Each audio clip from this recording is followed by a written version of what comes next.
Good morning, everyone. My name is Dorla Aparicio. I'm a group piano teacher in Texas, and I love to bring other teachers up here to tell you all about what they're doing with group piano. So welcome, Diane. Go ahead and introduce yourself and tell us how you got started in group piano. Well, thank you very much. It's good to be here with you. I'm Diane Engle, and I'm also in Texas, East Texas. I got started in group piano because of my background in teaching in public school first. I taught music mostly at the elementary level for 31 years in schools in Texas and Louisiana. And during that time, I also got a Kodai certification and taught with that method, which uses singing games and activities so that children learn to read music, and it incorporates physical, oral, and visual, and it's just a wonderful way to teach. In the beginning, in 2015, I also started teaching Kodai at the university level, which I do in the summers and will be doing again. So when I retired from school teaching, I moved back to my small town in Louisiana of about 3,500 people. And there was a lack of piano teachers there. And so I opened a piano studio, but having taught with the Kodai method and having seen the success of it, I knew I wanted to incorporate that in my piano instruction. And group piano lends itself to that because the way the children learn is through singing games, and which of course just lends itself to a group setting. And I had also done a little research, and there wasn't a lot, but the things I found, I totally agreed with. You have consolidated hours. You have more income in that same amount of time, those consolidated hours. In this small town, I consistently had about 30 students a year, and I had a September to May time. And I taught 45-minute classes, which I'll do again with, and I'll talk more about that with Piano Summer Camp coming up. I usually taught from 4 o'clock to 7 o'clock. And so that was 4 classes, and I only taught Tuesday, Wednesday, Thursday, because that avoids the Monday holidays and avoids people going somewhere out of town. So those 3 hours, 3 days a week, is how with 30 students. And I'm just such a believer in the group lesson format. The benefits I just said for that. The benefits for the children are they enjoy that setting. And I'm talking about beginners right now, but even my returning students, teenagers and everything, I used a group setting. And although I use go on to the piano series, which I favor most of the time, but I also did a sophisticated version of some of these singing games with the older children. The teenagers like to be together. They're very social, and they really enjoy that. So Diane, the children, yes. Well, no, I didn't mean to interrupt you, but what I wanted to ask you, so when you moved into your smaller town and there's a lack of piano teachers, what did you do to convince, we used the word convince the parents that group piano would work, because that is not the traditional way of teaching piano. So how did you get them to enroll in group lessons? Well, I started by offering piano summer camp. Okay. And of course, that's in a group setting. And I said that, and in our small town, I advertised on Facebook. But we had have a weekly newspaper in town. So I put about a month, 2 months really ahead, I put a little weekly ad in there. And I said it, piano camp is a good way to jumpstart piano lessons in a fun way in a group setting. So from the beginning, these parents saw how the success of the piano summer camp within the group setting. And I did not, and I told them, as you sign up for fall lessons, we're going to hopefully keep this same group going. So I didn't offer from the beginning at this time, I did not offer single lessons. And they saw, which I can tell you more also about the summer camp recruitment thing. But one of the things I did on the last day, about the last 30 minutes, I had a parent demonstration time where the children did their activities and they demonstrated what they had learned and how they did some things together and so forth. And the parents were able to see how much they could accomplish in just those 5 days, 2-hour camps. And so that was just a reinforcement of the success of that. And then the parents also liked the longer format. I've done also like lessons an hour long, and parents like that. And in addition, in the small town, there were often friends, and the parents would just love to go sit in the car, go have a coffee or something while we're teaching. Yeah. So there were their advantages that worked that way. Wonderful, wonderful. So your piano camps are a week long? And yes, I've done 4-day camps, Monday through Thursday, and I've done 5-day camps. I tend to like the 5-day better just because they can really, that extra day they can get in. And I do 2-hour sessions. Okay. How many students in one class? The most that I had one summer, a few summers ago, was 8. But 2 of those were my grandchildren. Okay. But it worked. And I have, although I started out on my dining room table with keyboards, I had 4 keyboards. And then I had, in the dining room, I had a long window seat. And so I had some keyboards on a TV tray stand, whatever you call them now for eating, and put the keyboards there. So that worked. But then later we had a small apartment in the back of our house, and I converted that into my piano studio. So I had keyboards for every child.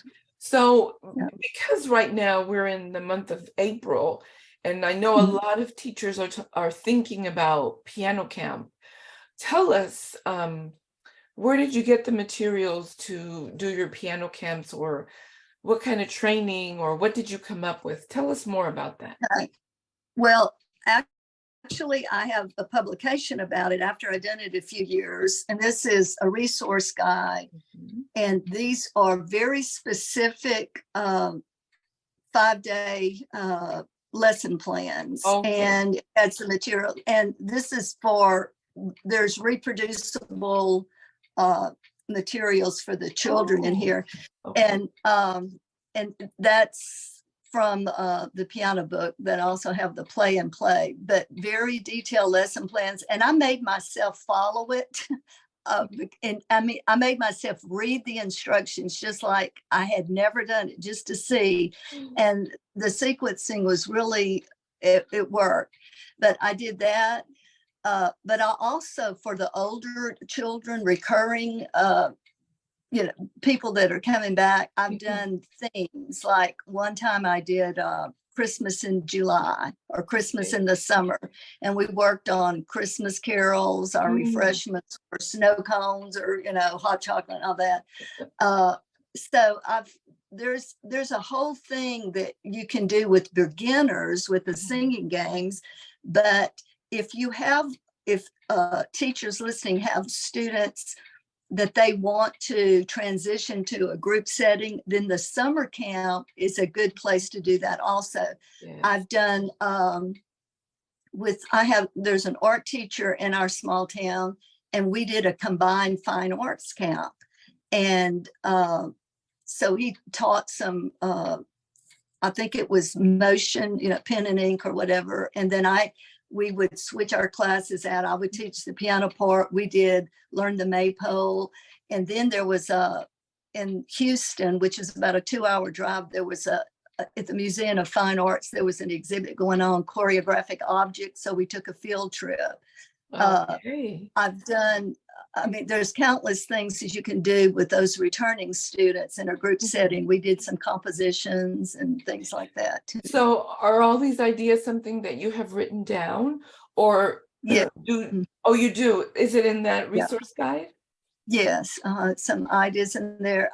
Now the lesson plan is strictly for the beginners, the younger beginners. Okay. But I also have just listed and given ideas for the returning students. And where can teachers purchase this resource guide?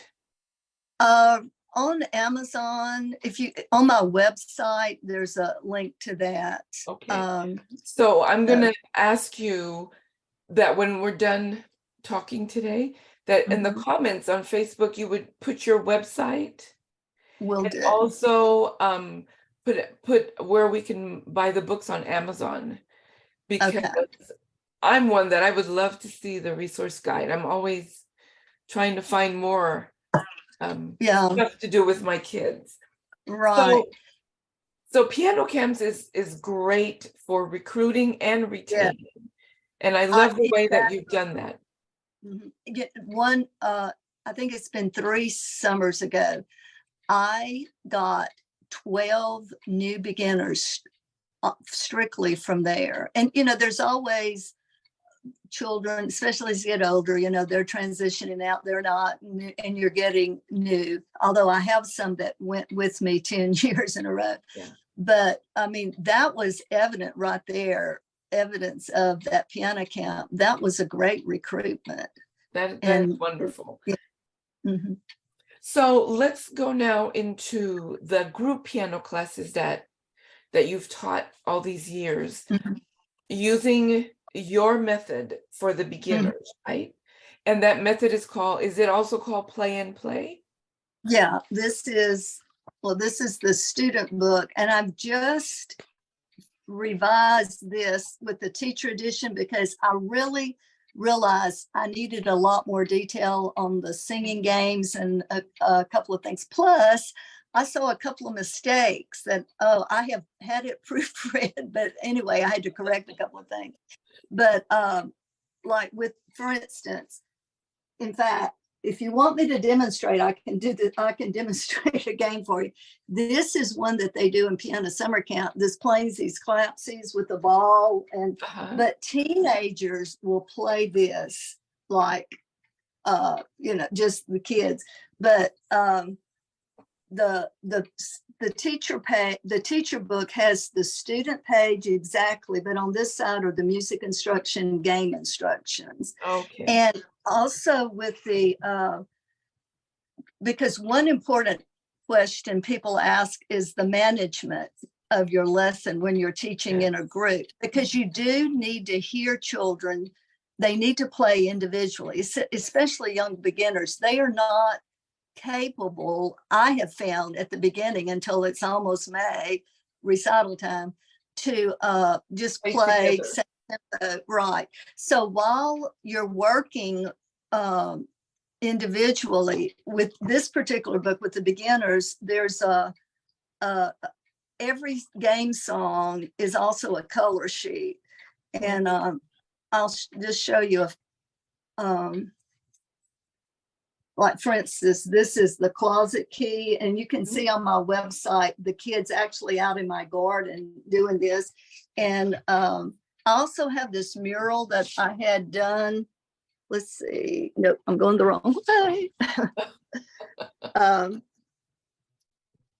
That I used for all these games. And Yeah, it's anyway, this see, here's a key. Anyway, so they're playing, they're hiding the key in there. But then when they've played the game first, this is the format. You don't put things in front of children that they can't read visually. So you play the game, they're hearing the song, they're hearing the intervals, they're hearing the rhythm. They just think everybody's having a turn, but what they're doing, they're internalizing this music. So then when you look at the music and do some things together, there are some things that they're going to do together. Like, for instance, they're going to be able to read the rhythm. They're going to number their measures. They're going to talk about where, because this is one of the ones I do for middle C, EDC position. And, but then I'll say, all right, Susie, you stay here at the keyboard. All the rest of you go color your pictures. So they're engaged doing that. And then you can work one-on-one with the children. And also there are staff writing. If you have a whiteboard, like you draw EDC, so you can keep them engaged in that group setting while you still work individually, which is very important. The children have got to be able to play accurately and alone. Right, right. And I find the younger the children are, the more we need to make sure we have that time for helping them individually so they can be secure in what they're doing. Definitely. Right. So your books go up to what level? They get to in this one, they get to grand staff. We're 3-4 times. Basically, the bass clef, they're doing F to G. I'm sorry, F to middle C. Okay. And then with the, I don't think there's not a gang song with high C in here. There is one place, which is a great one, this Boots of Shining Leather. There's a B in this one. This is a fabulous game in 2-part, and the coloring on this, they love it. But so when they're done with this, that would be the last book? Yes, and then I transition, like I said, I use Faber, so I go to that lesson 1. But before I do that, because beginning in Faber, they use they're showing bass clef, second space C, D, E. So I rewrite, before we get to the book, we go back and revisit these games, and I'll rewrite some of them in bass clef to get that C, D, E in there, or C, D, E. And I'll probably spend like 2 or 3 weeks doing some of those things. So then when they get to the book, they've already been introduced to that. Oh, that's brilliant. I love that. Wow. So in your regular classes, I know that for piano camp, you've had up to 8 or 10. But in your regular weekly group classes, how many students do you have?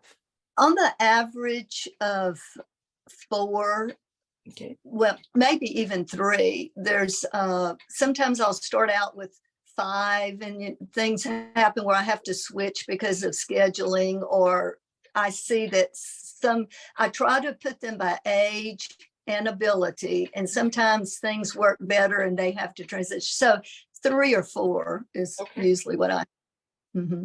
I have had a couple with 5, but and that works all right. But yeah. Especially the more you teach groups, the more comfortable you get with adding more students, because now you don't have to keep your face stuck into the lesson plan. It exactly kind of flows. Yeah, that is beautiful. And I have keyboards. I have 8 keyboards with the stands, and I have 61 keys, and that lasts a long time for most parents. I mean, now, back in the olden days when I took piano, it was a big deal to have a piano at your house, and a lot of people just couldn't do it. But today, it's technology. I mean, I think it's wonderful. I have some digital piano with weighted keys. I have these keyboards are not weighted keys, but they also go to the piano to play. They don't just stay on the keyboard. I'll say, okay, I love the way you practice this. Now let's go to the piano and do it. So very nice, very nice. Yeah. So before we end our conversation, tell us how you're going to start your studio again, because now you've moved from Louisiana to Texas. How long have you been in your new place in Texas? Since August. So this last August. So do you have a full studio? Do you have a full studio already?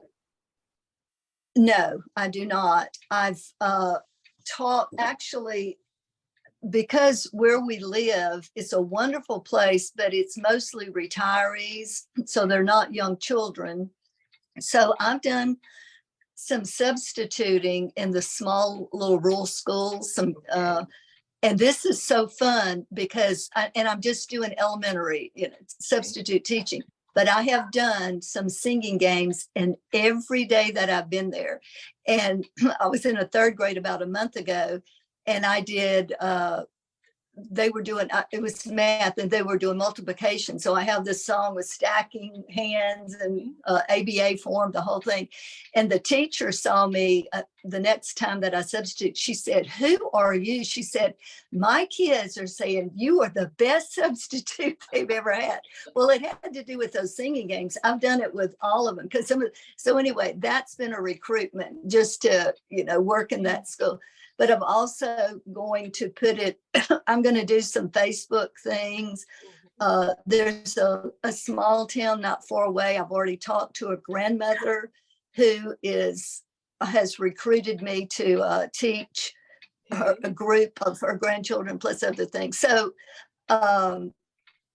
mostly social media, I think, is how I'm going to get my next new batch. Yes, that is beautiful. We'll have to stay in touch to see how that grows. Yeah, and that reminds me, and I also, because there are so many retirees and some adults have said that, I'm going to do a little activity or summer camp with some people my age. I think that'll be fun.